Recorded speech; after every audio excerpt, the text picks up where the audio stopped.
Hey, what's up? It's Frank here from datadriven.tv. You probably noticed that we published an episode last night, a deep dive into data science versus data engineering. And it's a new type of show format that we're doing where we take a particular topic and drill deep into it. So our first one was kind of what is the difference between data science and data engineering. And the reason why I chose that is because a lot of folks, even smart folks, don't, just assume if you study data science, you know Hadoop, you know Spark. Not necessarily true. And vice versa, right? People can know Spark and Hadoop, but they can move data around, they can transform data, they can know SSIS, but they don't necessarily know how to teach a machine to, for lack of a better term, think, or build a neural network. Those are two very different, discrete skill sets. There is a lot of overlap, to be sure, and realistically, you need to know both. You need to have people on your team that can do both, right? Not necessarily in the same person, although if you do know both, heads up to you. That's what I'm shooting for. I'm actually, so I did the data science certification last year, which is the 10 courses at edX.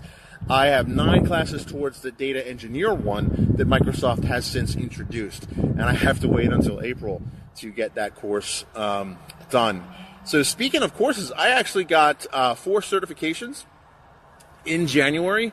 Actually, it was all in the last week of January, because I spent the first 3 weeks of January putting out Hadoop videos out on Wintellect Now, which you can go check out.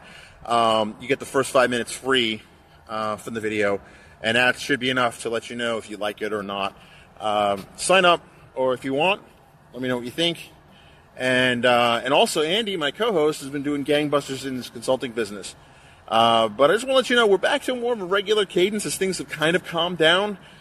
We have recorded another show yesterday with a former colleague of mine at Microsoft who works with the city of Chicago and builds some very interesting solutions around civic tech and civic data, as well as he's pursuing a master's degree in data science and analytics himself. So he can kind of shed some light on, what's the academic take on this, because he's been doing professional kind of IT and data science now for a few years. Now he's pursuing an advanced degree, I think at DePaul University in Chicago, and he really shares kind of like, his experience with the mathematics behind it, his experiences in school with mathematics. Spoiler alert, it wasn't that positive in school in his younger days, but now that he's doing it, he has a purpose behind the math. It makes a lot more sense, and that's what I've been saying all along. I despised statistics when I first took it, but when I took it now, when I understood it in the context of data science and the things you can glean from that information, from the numbers and the raw math and the formula, then I loved it. So with that, I will say good night. Actually, that's the blooper. So I'm actually here on the bridge here. I'm speaking tonight at a new meetup that's been set up by Brian Moran, who's previously been on the show, and apparently he owes some guy named Lewis in Staten Island some money. So, not going to say where he is tonight, but anyway, he set up you have to see the previous DataPoint to get that joke. Anyway, he set up a new meetup to discuss kind of advanced analytics and AI, and I will be, yours truly, will be the first speaker, and I'll be talking about fear and loathing in data science, or my journey from being a developer to data scientist. It's a fun talk, and I'm looking forward to having a blast, and maybe even some pizza.